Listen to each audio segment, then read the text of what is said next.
Hello, everyone. Welcome to the Community Collaborative. I'm Eric Sperling with STN, and joining me live in studio, properly socially distanced, of course, also producers on this series. You see him right there in the center, Robin Reed, CEO of the Black Chamber of Arizona, and Monica Villalobos. She is the CEO of the Arizona Hispanic Chamber. Yeah, Monica, just tilt to your right a little bit. You're in there. Yes. This is our first show of 2021, and if you're a first-time viewer, you will quickly see that this is a different type of local media experience. Now, we have some incredible leaders here in our community moving the needle on diversity and inclusion efforts. We get real, we get transparent, and most importantly, we listen. So when it comes to taking action, we are all on the same page. Now, we're going to cover a lot of ground today, including the D&I efforts in the education space. Now, this show also serves as a safe space to open up about things, especially feelings stemming from what happened in Washington last week. We'll get into that. So to kick things off, we have one of our local entertainment stars setting the stage for us. Here is the very talented author, singer, and slam poet, Kyla Shea Draper. Oh, beautiful for spacious skies, for amber waves of grain, for purple mountain majesties, above the fruited plain. America, America, God sheds his grace on me and crown thy good with brotherhood from sea to shining sea. What makes America great? I believe it's every culture and race. I believe it's every background. I believe it's every face. It's the people who speak in different languages, whether Spanish, French, English, or even Chinese. It's the people who speak in different accents from the north, south, west, or even the east.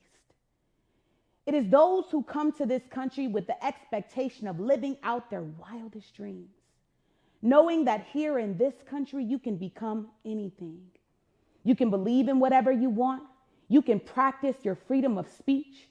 You can now get on any bus of your choice and choose your very own seat. Now, who makes America great? I believe it's people like you and me. It is the ones who continue to stand up and fight for love and equality. No matter your religion, race, gender, or even sexual orientation, we must continue to stand up and fight for one another to become one united nation. Because when we choose to walk in love and see each other as sisters and brothers, when we choose to give love, mercy, peace, and forgiveness to one another, when we choose to practice generosity and we choose to let go of greed, we make America one nation under God, filled with justice and liberty. Because what makes this country great are those who continue to sacrifice their lives to ensure we could all stand together and treat each other right, with an understanding that we are all human and we all bleed and feel the same. This constant realization is the only way we can make America great again. So please don't protest against division. Please don't protest against unity, because what makes America still the greatest place to live on earth is the beauty in all of our diversity. Well, what a great way to get us started here. She has gone viral on the internet more than 4 times, totaling as high as 5 million views across the board.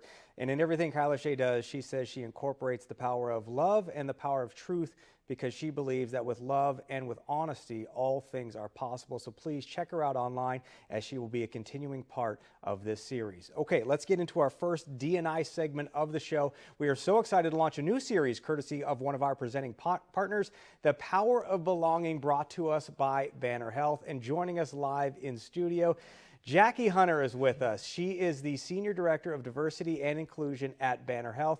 Jackie, I think today's conversation is so relevant because as we head into the new year, especially looking at the emotions and climate from this last week alone, and one of the things you and the team at Banner are talking about is healing through resiliency. So what does that mean in the D&I space, and how does it start?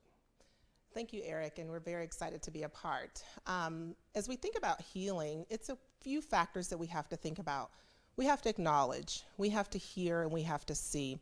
We started this journey over the summer with the series Power of Belonging to open it up to our team members to be able to provide a space for psychological safety to share their experiences. Over the summer, our Peter Fine, our president and CEO, sent out an email to all team members, and it was very important, and we all felt safe, and we felt that we felt the support. And I think that's important as we think about everything that's going on in the world. He also drafted an email that we shared on LinkedIn so that we can make sure that our team members, they're able to bring themselves to work. We all are going through a variety of different issues, regardless of your background, your sexual orientation, gender identity, race, and creed. We bring that to work. Not only are we dealing with the pandemic, but we also are continuing to deal with the civil unrest that continues to occur today. And so that's kind of how that journey started. Yeah, and when we were talking previously, you talked about those three pillars of, forgiveness, education, and vulnerability, right? Mm-hmm. And so how do you communicate those to your team?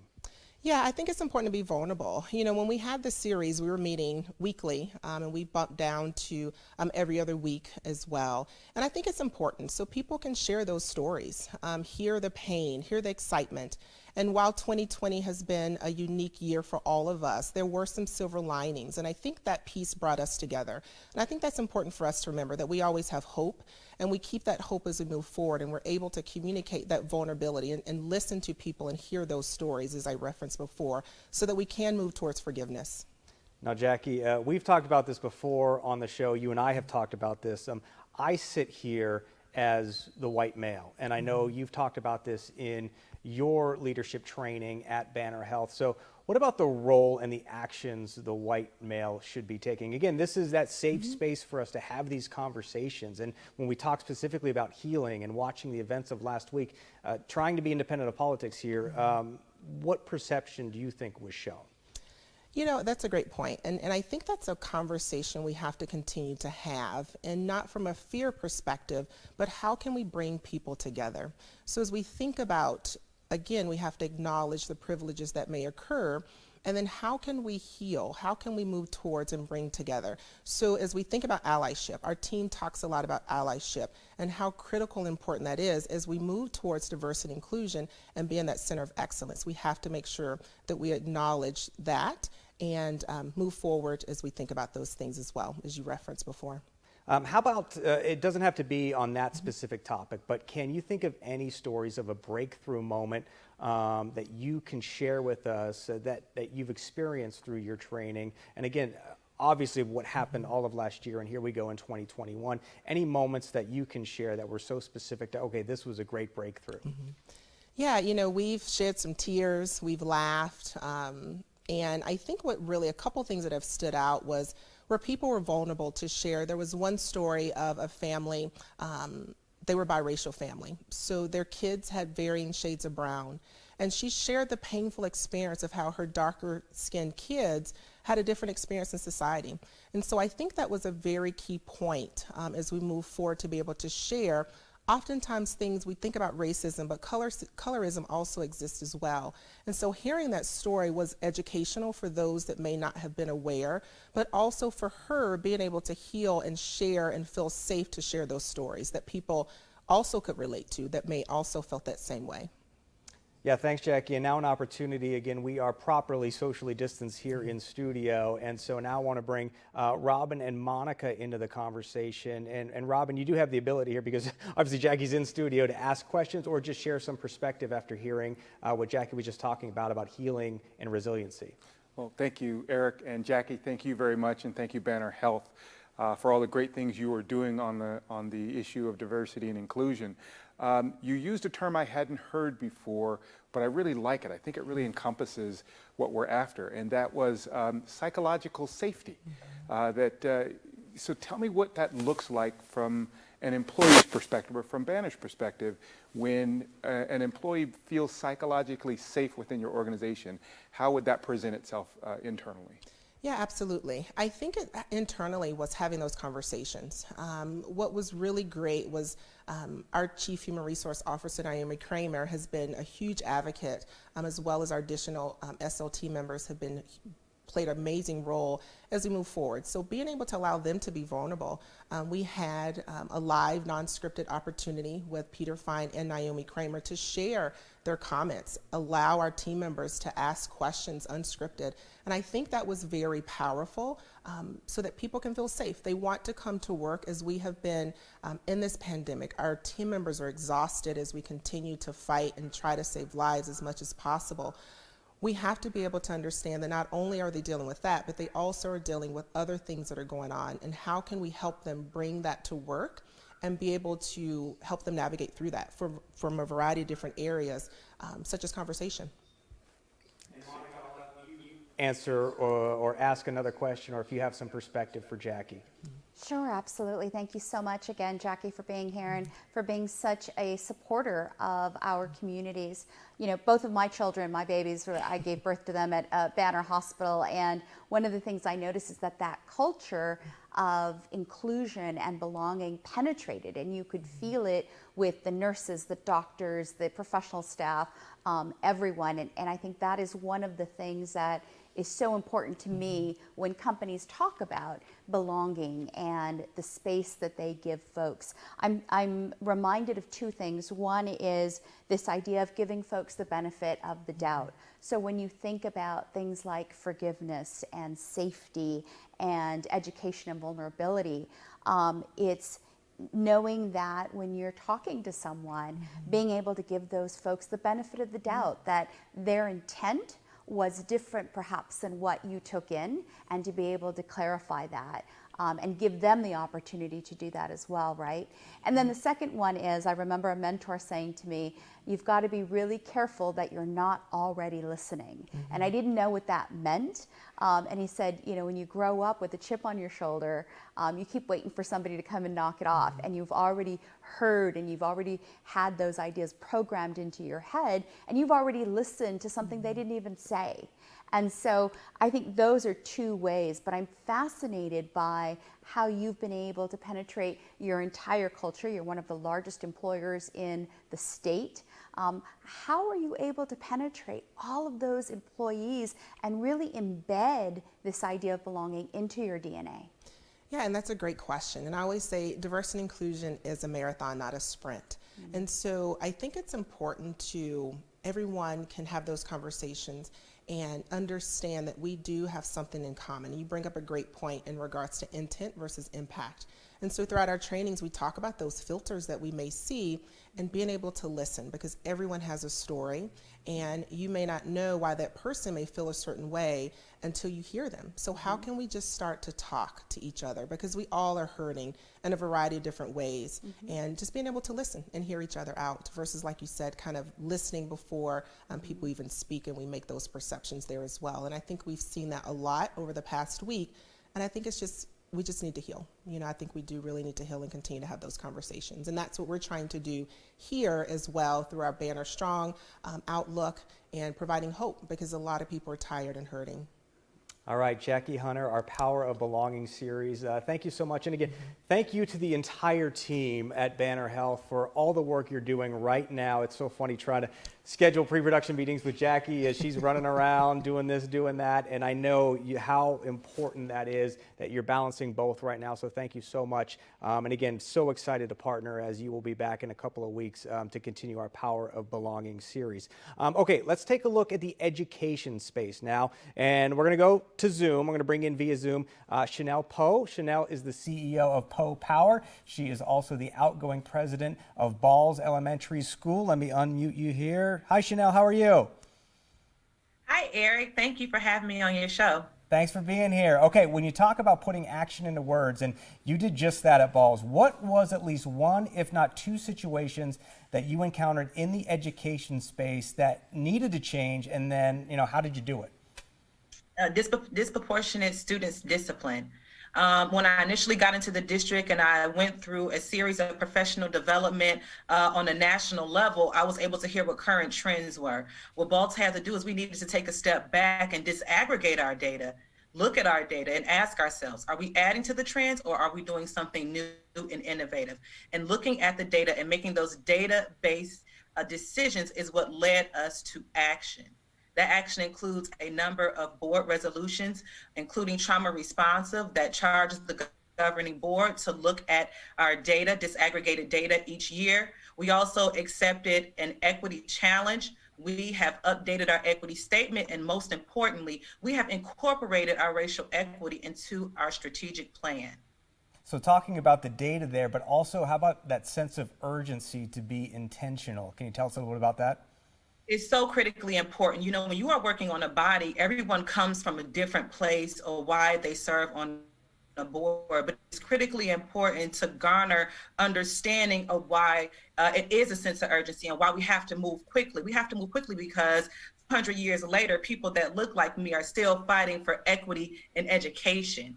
We hear in some of the rap lyrics and songs that rappers say, my teacher said that I was never going to be anything in the second grade. What are we doing to make sure that our teachers understand culturally responsive teaching that is also being coupled with research-based curriculum? Our students need to start seeing themselves in the curriculum. When you look at a school district like BALT, we serve over 90% students who are on free and reduced lunch. Our demographic data is 65% Latino, 21% African American, 6% Caucasian, and 6% other, and Native American. We could do a lot better. We needed a strong superintendent that understood where the board was trying to take us to implement, and also with their own common knowledge to implement the board directives with fidelity and with understanding. Chanel, one more question before I bring Robin and Monica into the conversation. Starting the new year, what is the number one opportunity you feel there is inside Arizona schools when it comes to diversity, inclusion, and equity? Action by the governing board. You know, the board role is to oversee the superintendent. It is also to set the mission, vision, and direction of the governing body. We have to just stop looking at the data and thinking that, you know, we're going to leave it in the hands of staff to work on. Well, we need to assert and assume our roles as the people have elected us to do, and that is to disrupt disparities, create a culture of inclusion, and by golly, we need to hire those that reflect the demographic of our districts and being very intentional to make sure that we are doing these things on a district-wide level. You know, BALT recently is the first school district in the state to adopt the 1619 project. That is action. Our teachers began their professional development on December 4th. We have a strong, growing, budding partnership with the Pulitzer Center as an education partner, and we are not going to stop there. I am a past board president. I officially am no longer president, well, unless they need some documents to sign before tomorrow's board meeting. But after 7 years serving in the district, I am confident that the board will continue to transcend the work that was rooted for them that has the equity and inclusion. And that does include holding themselves accountable and the superintendent to execute the strategic plan accurately. Well, Chanel, thank you so much for your service, and talk about moving the needle. Robin and Monica, I'm going to bring you into the conversation now. Again, since we're via Zoom and I've got the Zoom call over here, you won't be able to ask Chanel questions, but we can get your feedback on there. And Monica, I'll start with you. A lot of passion there, and again, I think just moving the needle and makes us all feel great to hear what Chanel was talking about. Monica, I'll start with you to get your thoughts on what she was talking about. Sure, absolutely. And thank you so much, Chanel. You know, when I first spoke with you, I could feel the passion coming through the Zoom call. And so I appreciate all of your efforts, particularly in education. One of the things that we've talked a lot about in Arizona is school finance and this idea that equal funding is enough. But what I would share with you is that in my experience and what I have seen is that equal funding does not equate to equity, because there are different levels of need across our school system. And so that idea of action is absolutely critical.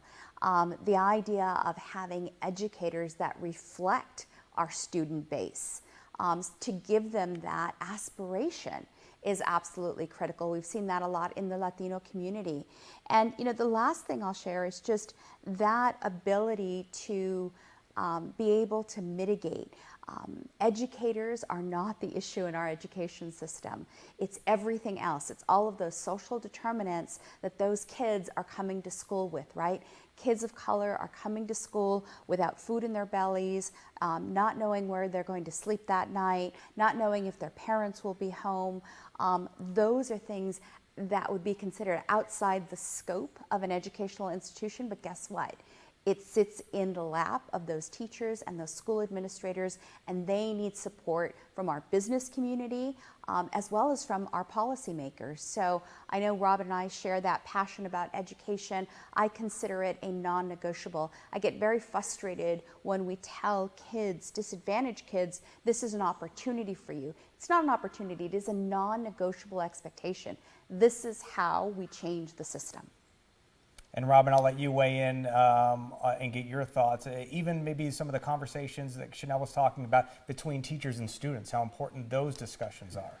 Well, first I want to commend Chanel on tackling this issue head on. I was recently reading an article from the Brookings Institute, and it said the way you deal with systemic and structural racism and inequities is to address it with systemic and structural responses. And it looks like that's exactly what's happening here. From the direct communication with the student body, from the incredible oversight of the educators, this is how we're going to solve the challenges we have. There's so many studies that prove that if we start solving the problems at the lower levels of education, we completely eliminate the problems that come at adulthood. So again, I just commend you and your team for the great work that you're doing. All right, Chanel, thank you so much for joining us today.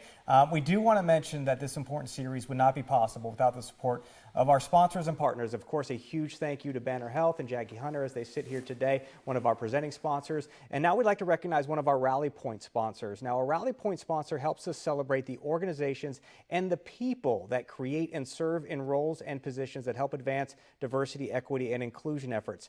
Arizona Federal Credit Union is one of our Rally Point partners, and here's a message from their Chief Operating Officer, Jason Paprocki.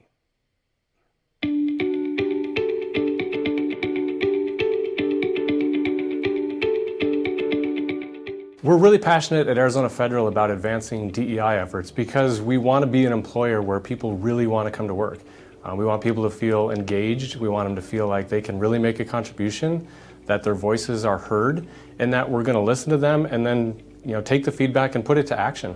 One of the things I think we learned when we first started our employee resource groups is we got a lot of people to volunteer to be in these groups, and at first I think a lot of it was people in a room looking at one another saying, now what? What's next? And there wasn't a real easy thing to tell them that, okay, this is the next step. First we're going to do this, then we're going to do this. We got the folks together and we said, there's going to be a community service element to this. There's going to be a professional development element to it. We want to hear from you. We want your feedback. And it really just took a while. So I think we learned that we had to be patient with the program and just kind of let the employees lead us the direction that it needed to go. I think if I was to offer any advice, I would just say just to jump in and just do it. I think if you try to overthink it and try to plan out exactly what you're looking for, I don't know that you're ever going to get started because I think it is a little bit gray. But I think you have to look to just really unleashing the power of your employees to do the contributing and to really take the initiative to the next level. I think for the community as a whole, if we can get more people engaged and inspired at their employers and inspired in their jobs, I think that's going to carry forward outside of the workplace. And I think if people feel heard and if people really feel that their employer believes in them and they're going to invest in resources, I think they're going to take that confidence and do great things with it outside of the workplace. One of the other things that I would recommend is some executive level sponsorship. I've really enjoyed getting involved with our ERGs, and I think it's been a great opportunity for me to learn. And I think all of our employees have appreciated seeing senior executives jump in, just get on board with them, ask them questions that would probably be uncomfortable in other settings, and they're helping us learn. I think we've used our employee resource groups very well as focus groups and to really get pointed feedback when things have happened in the community and we want to hear from certain voices. We interact with them a lot, and it's been a great learning process for everybody involved.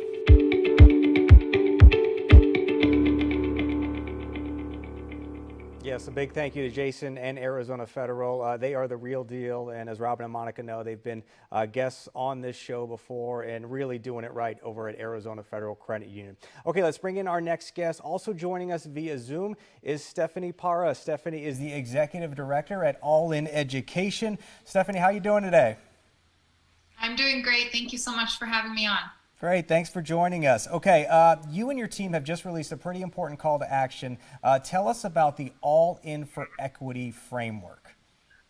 Absolutely. So our All In for Equity framework is a toolkit that was released in our first report. Really, it is a guide for decision makers, much like Ms. Poe was talking about, making sure that the people that are making decisions about education, that they're doing it in an equitable way. So the framework is where equity is an acronym, and it's guiding decision makers, asking them to truly evaluate how their decision is going to impact Latino youth of color, low-income families, question their own assumptions and biases about these communities, and how whatever policy, practice, or program that they're putting forward will also impact communities of color and low-income families.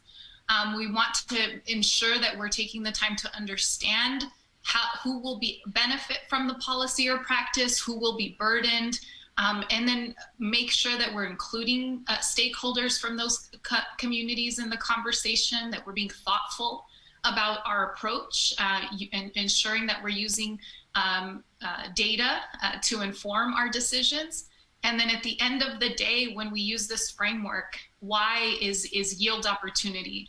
We are making sure that whatever policy, practice, or program we are putting forward is actually yielding opportunity for low-income families and families of color across the state of Arizona. And we are thankful that so far several districts have adopted the framework to guide how they make decisions at the local level. And then, of course, our colleagues at Monica and Robin have adopted it from their perspective as business leaders in the community. And we're asking organizations to be all in for equity with us, because at the end of the day, equity means that we are creating opportunity and that we're advancing justice for the communities that need it the most. Yes, Stephanie, all this great work being done. Not to mention, we're still in the middle of a pandemic. So I want to quickly touch on that and something that developed out of the pandemic, and that's something called the Parent Educator Academy. Can you tell us about that? Yeah, absolutely. So, I started in this role on April 1st. It was a crazy time to start a new job, let alone a new organization. But it really provided us an opportunity as an organization to really lead with our values and listen to our community first before, jumping to making any recommendations or creating programs. But what we heard from parents in those 4 weeks of listening to targeted families in the Latino community, we heard a lot of overwhelm. Parents were being asked to be educators at home in this pandemic and not being given the tools to do it effectively. So both parents and educators ended up extremely frustrated and overwhelmed last spring with the environment that we're in. So we have since piloted an idea called the Parent Educator Academy, where we are working with parents in targeted communities, those communities that have been disproportionately impacted by COVID, our low-income communities, our communities of color, to make sure that our parents have the tools that they need to support their students' learning at home. But then also we want to, potentially give some of these parents an economic opportunity. We are, educators we had a teacher shortage prior to this pandemic. This pandemic has only exacerbated that teacher shortage. And we also know that we have a problem with lack of representation in our classrooms. We have to aggressively diversify the teaching workforce. Just as an example, 46% of our student population is Latino, and only 15% of the teaching workforce is Latino. So there's a huge disparity in who's leading our classrooms, and we have to make sure that we are creating opportunity for communities of color to jump into the education sector and lead our classrooms, lead our boardrooms as well. And so the Parent Educator Academy is our kind of strategic approach to, closing those opportunity gaps in education and in the economy as well. Yeah, thank you, Stephanie. We're going to keep your website information up as we bring Robin and Monica back into the conversation now. Monica, listening to what Stephanie was just talking about and stemming also from what Chanel had said earlier, you're so passionate about the education space. So again, all of this happening during the pandemic as well. So can we get your thoughts on what Stephanie just had to say? Sure, absolutely. I mean, Stephanie and her organization are doing amazing work to give both educators, parents, students the tools that they need to succeed and to be able to pivot and shift. Let me tell you, I feel like I need the Parent Educators Academy. I know when my kids shifted to online, I was, sitting on the floor just trying to get the technology right, and then I had to figure out, math in a whole different way. And they're in the 3rd and 5th grade, and I consider myself a fairly educated person, but wow. I mean, what we're asking our teachers and our parents and our students to do is completely change the way that they perceive and that they engage with education. And in order to do that, they need those tools that's offered by All In Education. So I think, one of the things that we can do as we tell our children that education is non-negotiable is also to really have high expectations of them. Low expectations kill the spirit of education and kill the spirit of children. And to be able to raise those expectations, but also give them the tools to meet those expectations is one of the most powerful things we can do, not just from an academic education perspective, from a business perspective, and from an economic perspective. Yeah, Monica, I'm in the same boat, 5th grader, 3rd grader, and this morning, and we have great internet, we have devices, we have laptops, we have iPads, and it was 35 minutes of challenges overcoming, whether it was an update to a computer or how do I print this. So I love what Stephanie's doing. Robin, can you talk a little bit about, again, this passion for the education space and advancing the D&I efforts despite everything going on with virtual learning and just throughout the pandemic? Can I get your thoughts now on what Stephanie and All In Education is doing? Absolutely. Number one, I guess I have to be grateful that I dodged that bullet. My kids are in college. I'm parenting a couple of pets at home, but that's about it. It's very interesting on both of the points. One, on the Parent Academy, we've all watched the anecdotal stories and often humorous stories of parents trying to become teachers for the first time, but this really sheds a light on the seriousness of this. We're talking about educating our young people, and they don't get to take a year off from learning. So I think this is such a powerful thing that they've done. As it relates to the framework, Monica and I were both proud to be early adopters of the framework. And Eric, it's always been extremely important to me that we look for ways to take action, that the listening is good and the discussion is good and vital, but change happens when people take action. And the fact that this framework gives you a really easy to follow, very straightforward guidebook, if you will, on how to take action, these are the things that are going to propel us into the future that we're all striving for. Thanks, Robin. That's what we've always talked about, alignment, agreement, and action. Stephanie, thank you so much for joining us. Again, the website there, allineducation.org/partners. Robin and Monica, before we go, we do want to take a little bit of time to talk about a loss being felt in our community. And Robin, I'll let you start talking about Sean Quaney here. Yes, so we recently lost a vital community leader, Sean Quaney, with the American Indian Chamber of Commerce. Sean represented that organization as one of the original organizations to get involved in the community collaborative. I'll speak personally. Sean's impact on me was significant in that I just remember his patience in his willingness to educate me on challenges and the accomplishments within the Native American community. He addressed it in such a way that helped me really understand and embrace everything that had happened within that community. And when you add to that, he was a great community leader, well respected, and a phenomenal business person. This is a profound loss for the entire community. Yeah, Monica?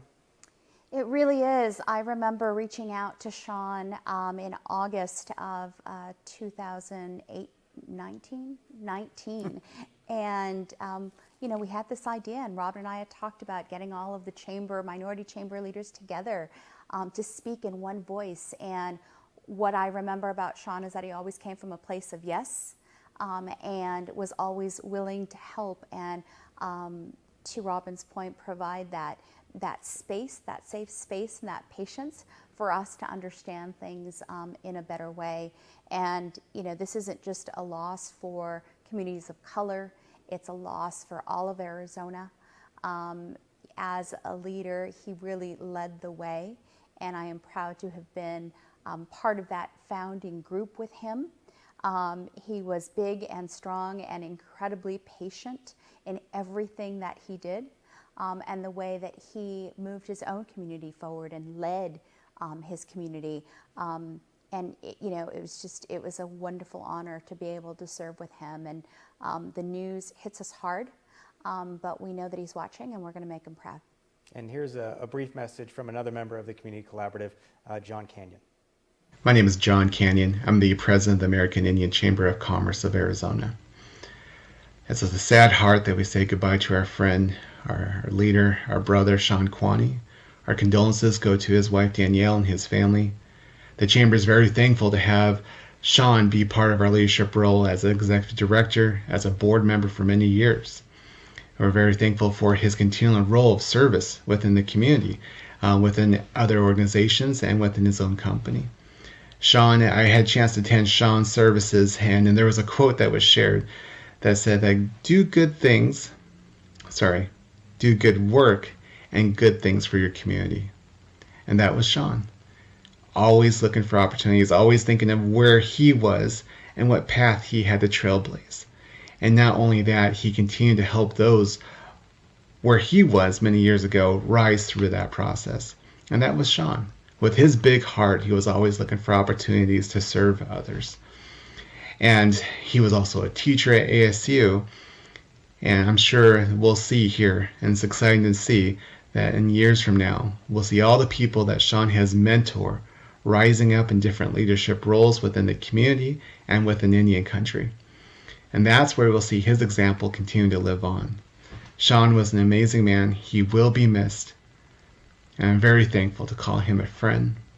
Very thankful for his example and his leadership to provide opportunities for new and upcoming Native-owned businesses, economic development, tribal communities, and relationships and networking he has established.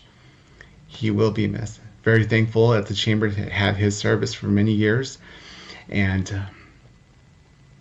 for those who are mourning his loss, our condolences go to you. Thank you. All right, special thanks to John Canyon there. As we wrap up, Robin and Monica, I want to come full circle here. If we do want to touch a little bit on the events of last week, and we started talking about healing through resiliency with Jackie Hunter and Banner Health. So I'll give each of you the opportunity here. Robin, if you want to weigh in first on, again, we touched on a little bit with Jackie, but just your thoughts, your perspective on what's going on right now. Well, the events of last week were horrendous. There's no way to sugarcoat that. It was just offensive in every way, on every level. And I don't think we've seen the full impact of it. As we're learning through additional news footage, it was far worse than the initial broadcast. But let's add to that the thing that's not being spoken of. But when you have tens of thousands of people gathering without masks, the extended trauma that's going to come is the health risk of all of these individuals that got back on planes and went back to home states, creating the risk of further COVID infections when we're working so hard to try to solve that exact problem. This is just a horrible thing that's happened. And Monica, if I'll segue to you a little bit with the healing that can happen, the healing through resiliency again, and maybe some of your thoughts as we try to heal and try to move forward. Absolutely. You know, healing is easier said than done sometimes, particularly when it's out of your control. And what struck me the most, beyond the health concerns and certainly the social justice issues, but what really struck me was that our children are watching. Our children are watching us. Our children cannot unsee what happened last week. They can't unhear what they heard last week. And the scars and the trauma to them, to Robin's point, we will continue to see for years moving forward. I am cautiously optimistic that our youth not only deserves better, but that they know better, and that they will ultimately be our salvation and help get us out of the mess that we're in.